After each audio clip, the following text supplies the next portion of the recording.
Good afternoon, everyone. I'm just going to project my voice for right now and save the batteries for right now.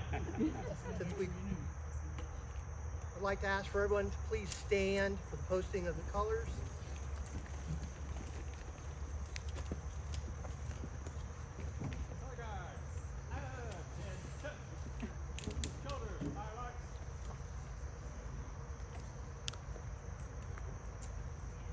To the front, march!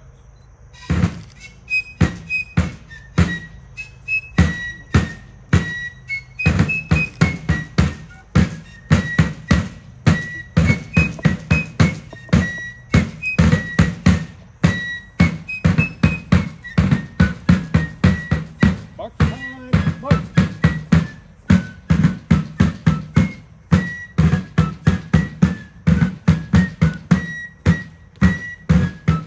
Forward, hop! To the left, face! Present, arms!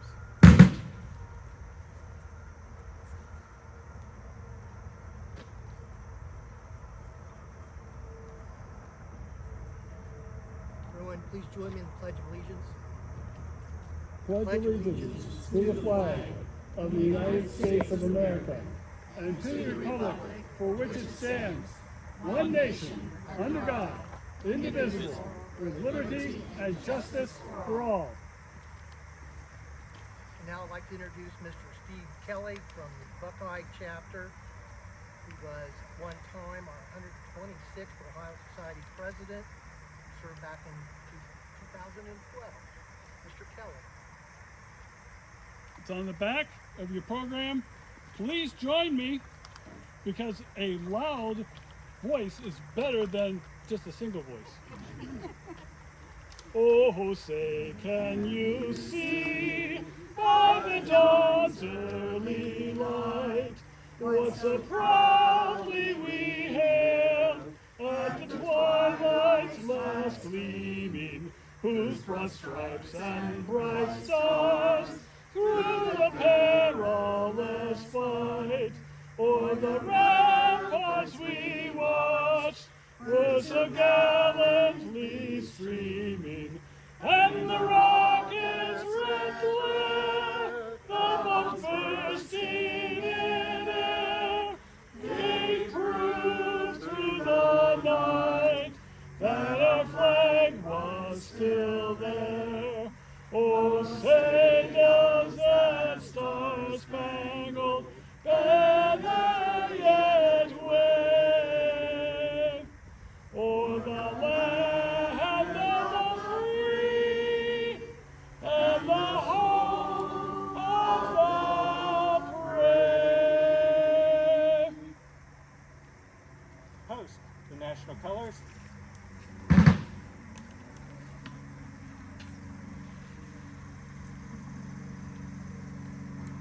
Host all other colors.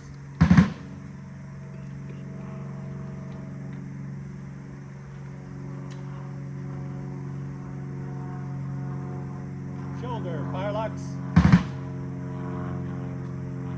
Order arms.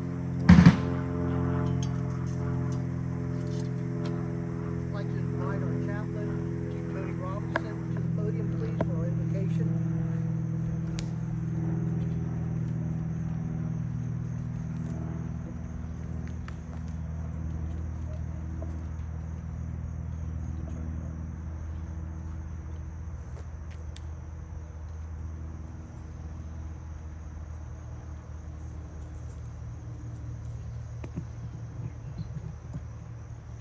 My voice doesn't project as well as his does. Would you bow your heads with me, please?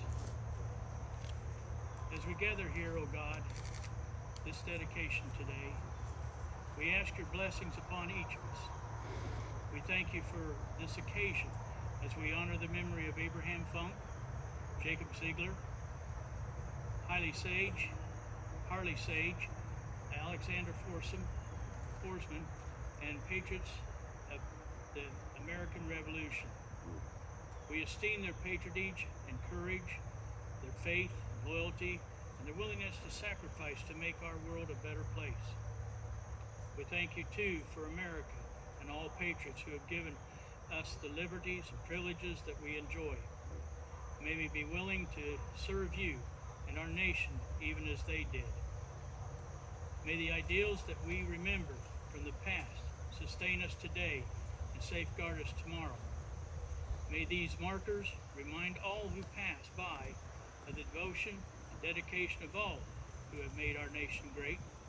May all be humbled and encouraged by these markers to esteem and perpetuate these virtues with our lives, and may the peace of God, which surpasses all guard our hearts and minds and ties our friendship and unity in love. Amen.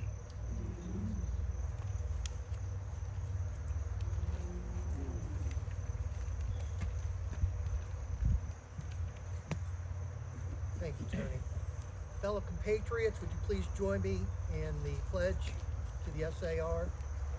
We, descendants of the heroes of the American Revolution, who by their sacrifices established the United States of America, reaffirm our faith in the principles of liberty and our Constitution and Republic, and solemnly pledge ourselves to defend them against every foe.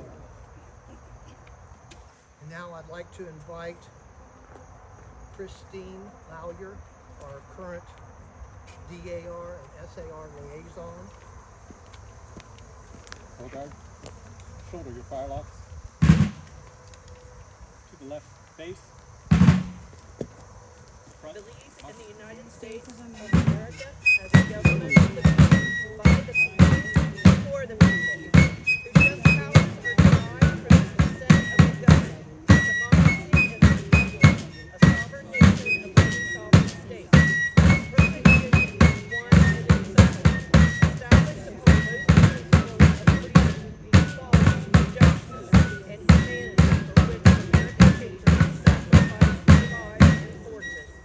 I therefore believe it is my duty to my country to love it, to support its Constitution, to obey its laws, to respect its flag, and to defend it against all enemies.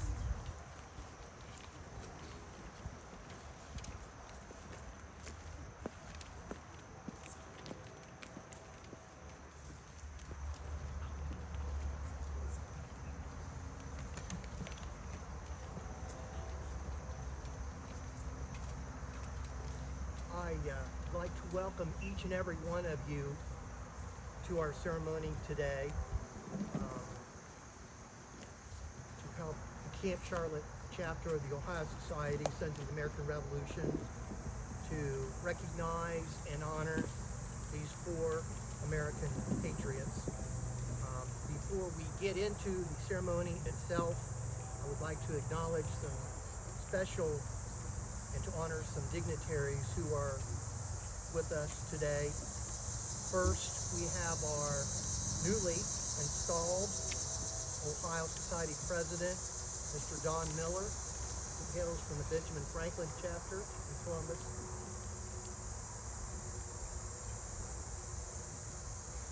Our National Society Vice President General, and who just happened to be our 133rd Ohio Society President. It seems like yesterday, back in 2019, Mr. Steve Henson, who hails from the Northeast chapter.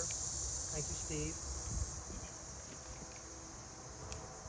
Doug Pettit, who serves as our Ohio Society Historian and also serves as the President of the Marietta chapter. Thank you, Doug.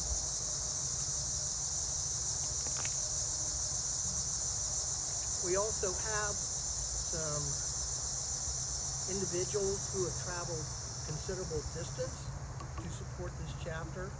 One being Mr. Craig DeFort, I hope I pronounced that correctly, who drove all the way up from Phoenix, Arizona, a member of the Arizona Society, and he will be here paying tribute to one of his ancestors, who is one of the ancestors that we are honoring today. Welcome, Craig, and your family accompanied you today, which 4 of you. Welcome. We also have Scott Adams. He is from the Clarence A. Cook chapter from Indianapolis, Indiana. And we also have Chris Canine, if I pronounced that correctly. And he is from the Governor Isaac Shelby chapter, based in Louisville, Kentucky, and he's our drummer. Welcome.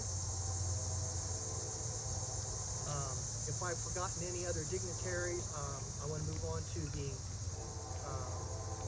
DAR representatives here. We have Mackenzie West, who is our regent for the local sister chapter, the Pickaway Plains chapter.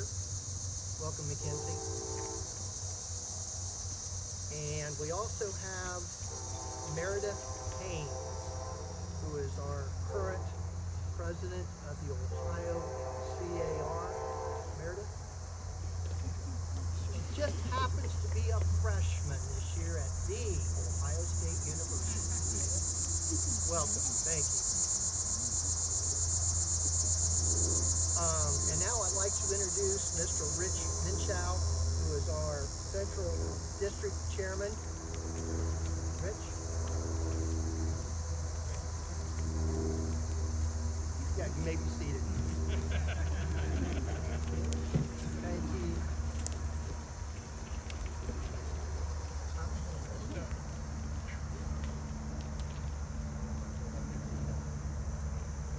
Oh, okay. We're going to have a change in the agenda. Thanks to my secretary for pointing out things. Real briefly, today we're going to honor and recognize 4 individuals from what I entitled the Era of the Spirit of 1776, whereby so many sacrificed for the cause of liberty and justice. Consider the courage they mustered. They were men and women who began as farmers, shoe and hat makers, gunsmiths, etc., not professional soldiers. The common bond between each of these pioneers was their unwavering trust and faith in God and a unified belief that the Founding Fathers experiment in an unknown concept known as democracy held merit. The generation of the Spirit of 76 successfully defeated the most experienced and best trained army the world had ever known. In 1776, the embodiment of this cause was crafted on a piece of parchment paper, and it personified the immortal words, "We the people." This instrument remains as among the most enduring documents the world has ever known. The accomplishments of the men and women from the Spirit of 76 can never be stressed enough. From 13 independent colonies to a nation of 50 states, this nation exists as a beacon to the world. The youngest of the great nations is, at the same time, the oldest government. Today, we wish to take the opportunity and take the liberty of honoring 4 individuals from this generation. May they rest in peace and have peace of mind, knowing that their sacrifices were not made in vain, and that the cause they fought so dearly to secure has lasted almost 250 years. Rich?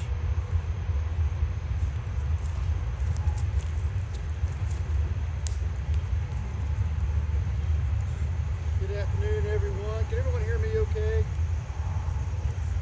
Everyone can hear me? Larry, you hear me all right back there? Can't hear me? Can you hear me now? Usually microphones and I don't get along very well.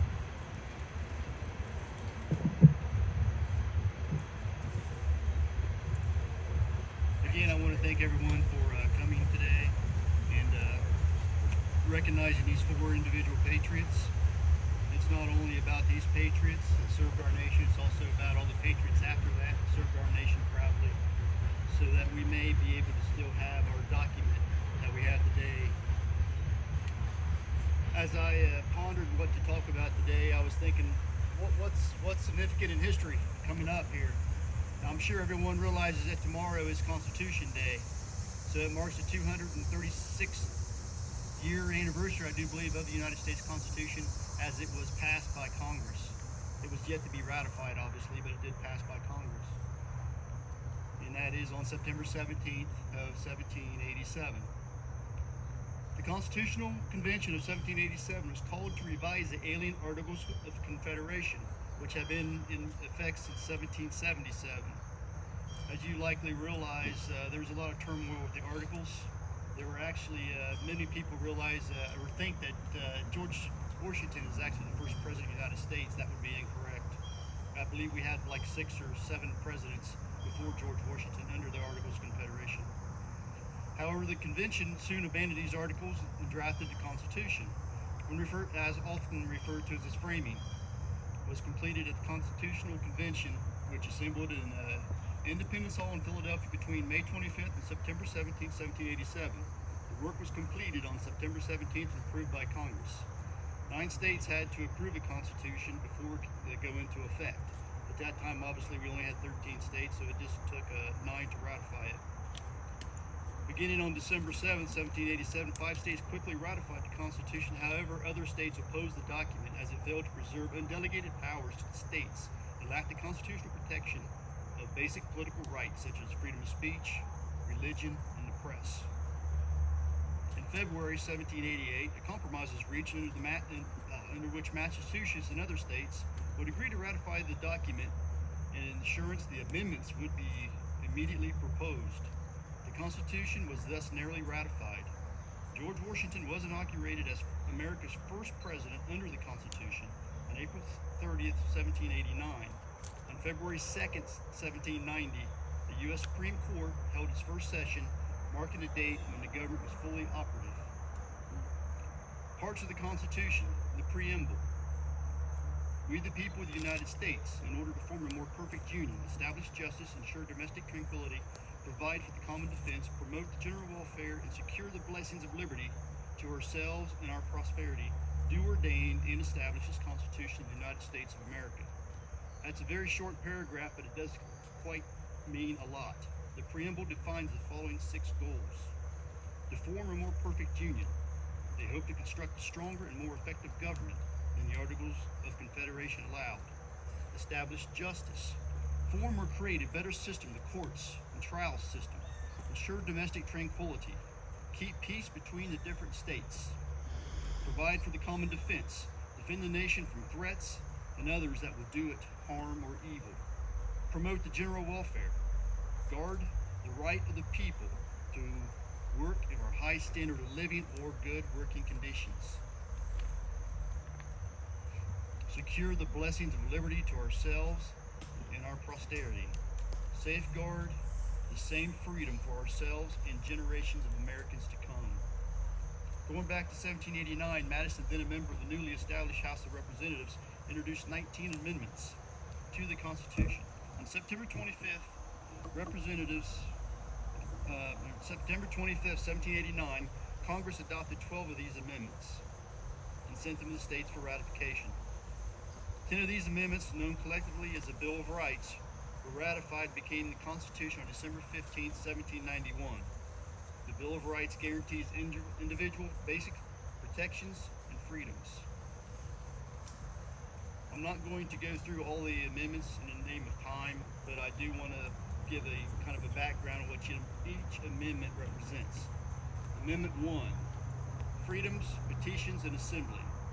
Congress shall make no law respecting the establishment of religion or prohibiting the free exercise thereof or abridging of freedom of speech or in the press or the right of the people to peacefully assemble and to petition the government for a redress of grievances.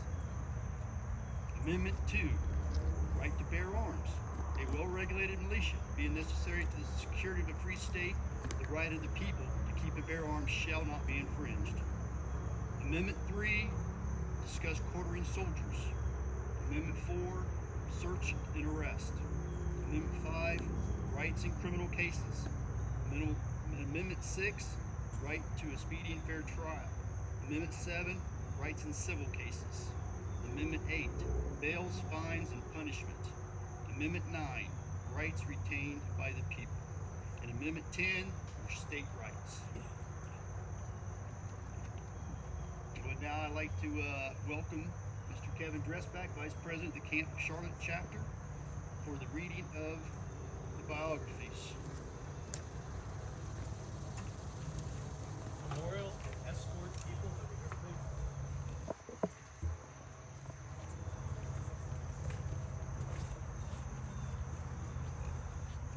One last thing pertaining to the Constitution is everyone should have the Constitution at their home so they can read in their free time.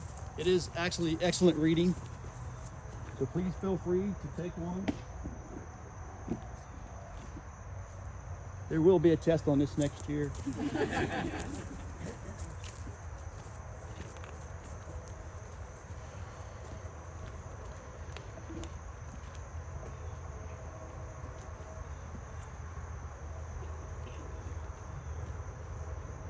The Patriots are listed in your program.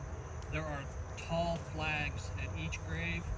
Corresponds with the flag shown in your program. So if you're looking for a certain grave, you can find it. First person, Jacob Zeger Sr. Jacob Zeger was born 14 January 1740 in Bucks County, Pennsylvania, and died here in Circleville 25 February 1826. He married Judith Nass, who was a widow of a J. Sawyer in 1766 when her first husband passed away. Jacob was the first lieutenant in the 2nd Pennsylvania Regiment and also returned to Pennsylvania to serve as a private with the Pennsylvania troops during the War of 1812. Jacob was a large landowner here in Circleville and Harrison Townships and Washington Township. He donated a considerable portion of land in Circleville for where the city is now located for public purposes.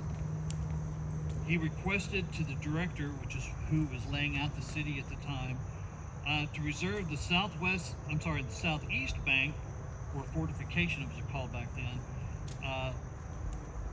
for county uses, and no lots from there should be sold. He further ordered that lots number 115 and 116 be reserved for the use of the Lutheran and Calvinistic German congregations for a church and burial grounds. These lots are where the current Trinity Lutheran Church now stands. Our second is Alexander Forsman. Alexander was born on Christmas Day, 1753 in Ulster, Ireland, and died exactly 78 years later on Christmas Day, 1831. He married Sarah Jane Keith in 1773. Alexander was a captain of the 2nd Company in the 6th Battalion, Northampton County, Pennsylvania Militia in 1777.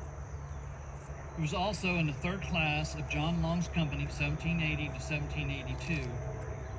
In October 1777, he received 2 wounds at Allentown, Pennsylvania, one in each cheek, one in the right cheek and one in the left cheek.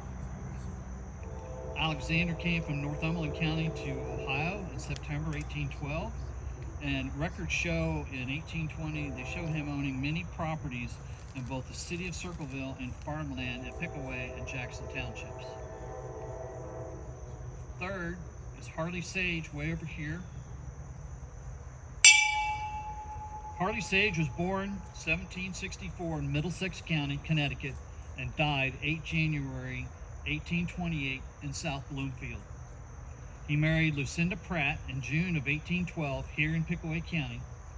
Lucinda was the daughter of Richard Stage, also a Revolutionary War soldier, and he is also buried here in Pickaway County.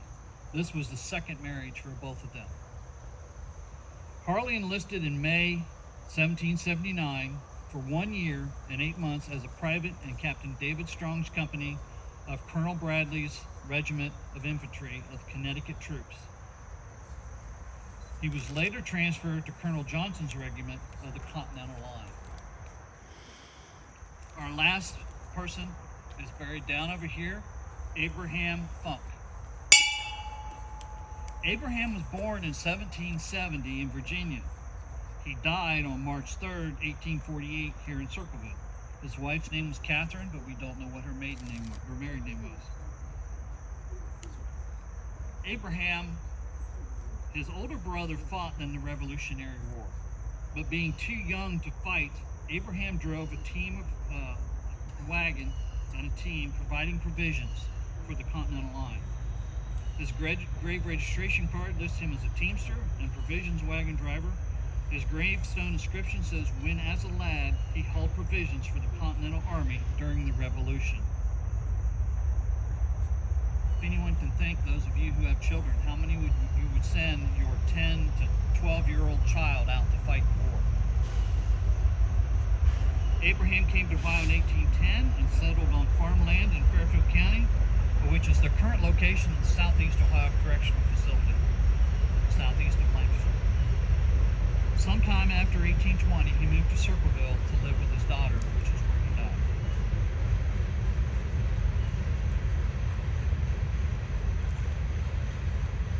Now, Rick, the presentation reads is back.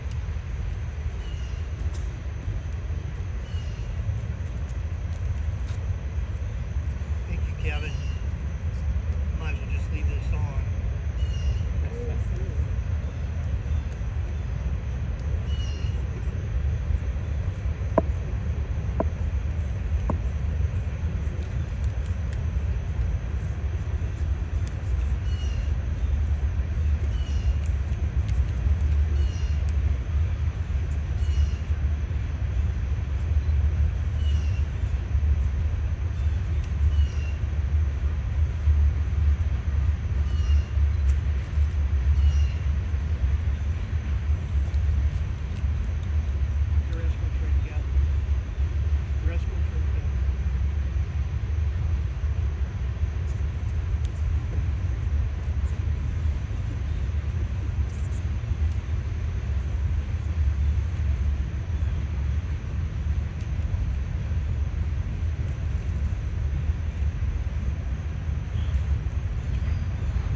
President, on behalf of the Ohio Society since the American Revolution, by our President, Don Miller.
Mr. Steve Conrad, National Society Veterans Administration appointment for Central Ohio,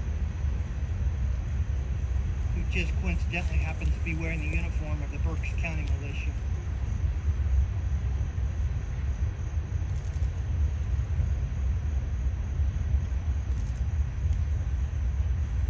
Rich Minshew, from Ohio Society South Central District Chairman.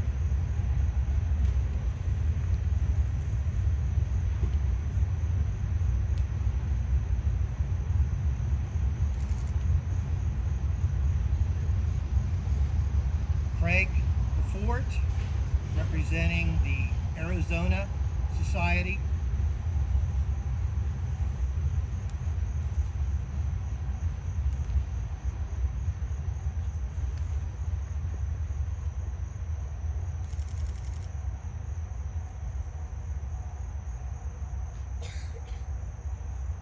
Dr. Mike Guerin, on behalf of the Arthur St. Clair chapter.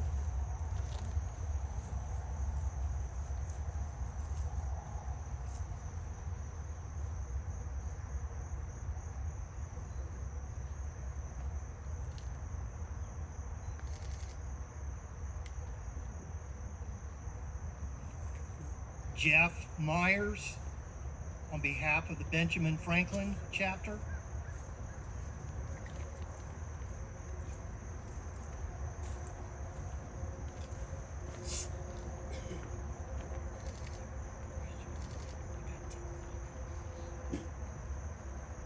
Kevin Dressback, on behalf of the Camp Charlotte chapter.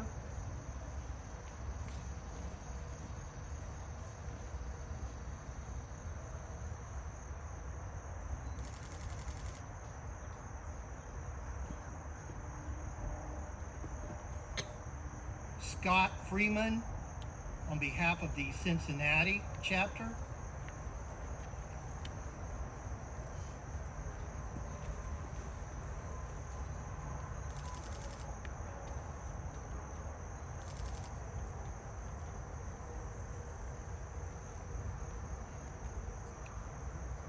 Bob Hill, on behalf of the Hocking Valley chapter.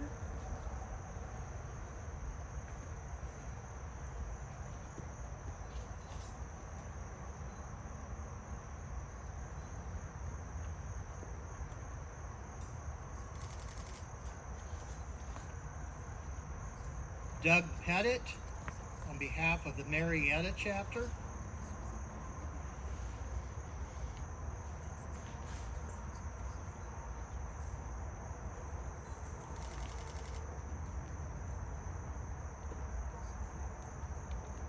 Chris Canine, on behalf of the Governor Isaac Shelby chapter from the Kentucky Society.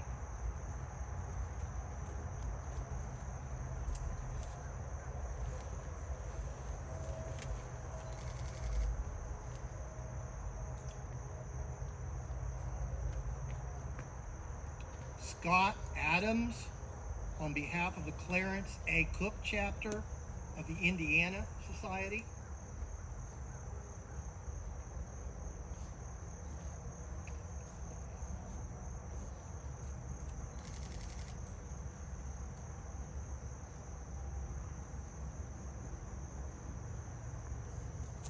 Mackenzie West, representative of the region from the Pickaway Plains chapter, the DAR, accompanied by Chris Lawyer.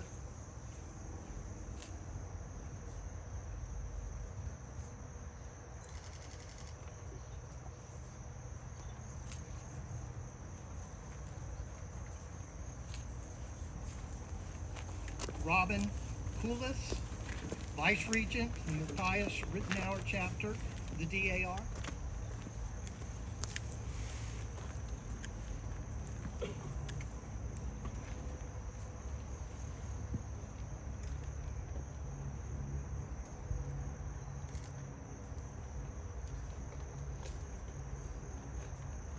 Meredith Haynes from the Ohio Society Children's of the American Revolution.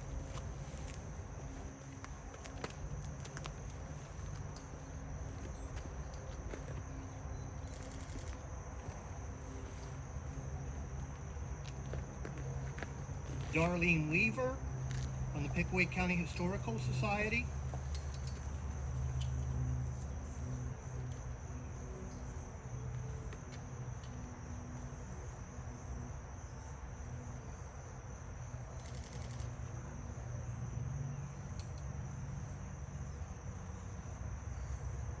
Larry Potter from the Boy Scouts of America, Troop number 450 from New Albany.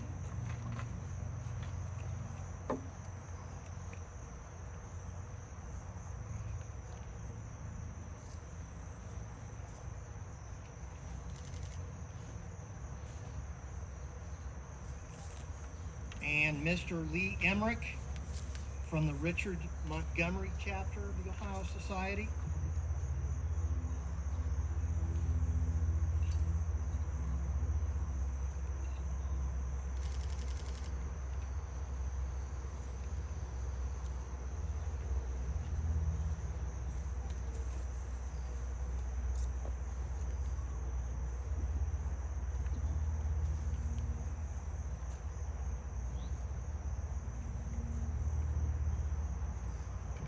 Muskets, assemble.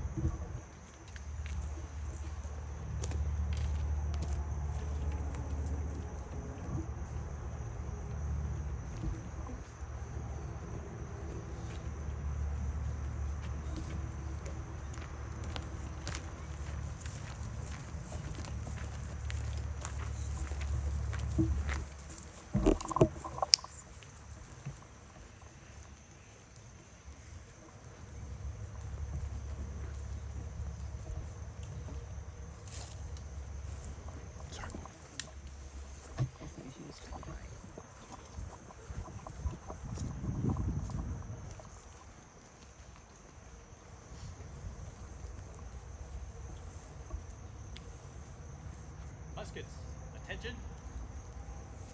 Shoulder, firelocks. Prime and load.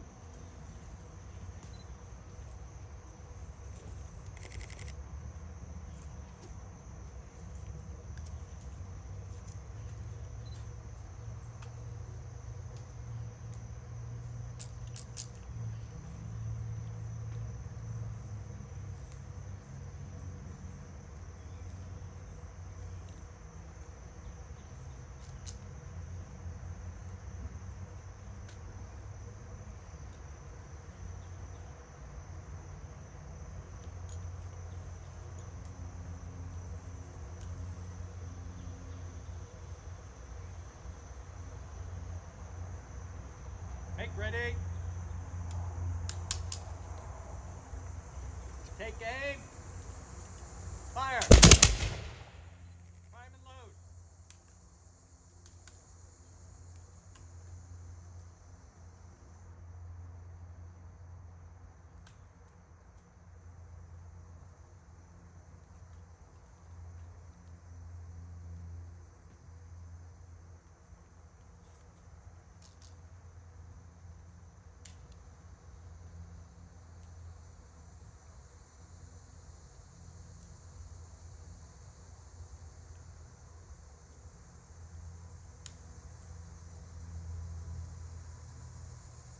Make ready.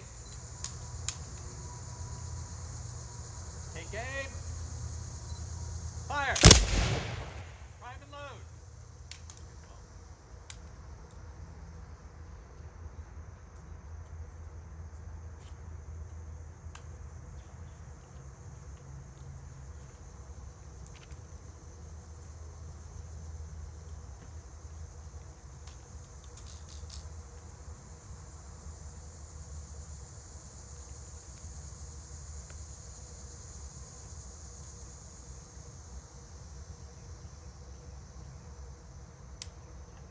Make ready. Take aim. Fire.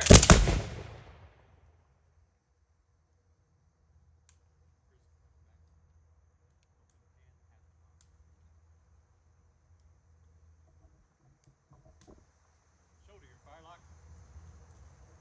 Secure your firelock.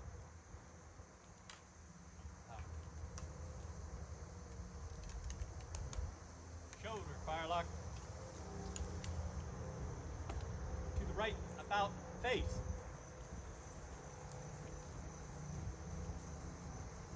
Preset. Arms. Horn. Musket.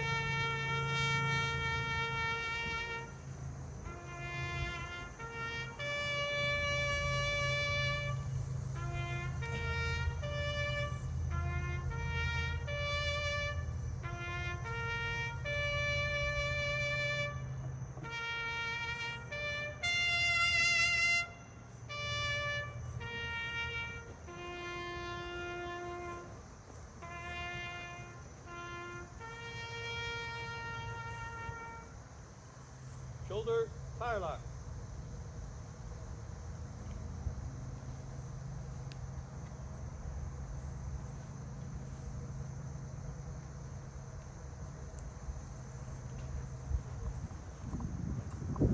Order, arms.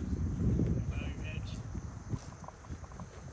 As we depart from here today, let us remember what our patriots truly fought for: a Constitution, an independent Supreme Court, a nation of free men. And now may the Lord bless you and keep you as we depart from this hallowed place. Amen.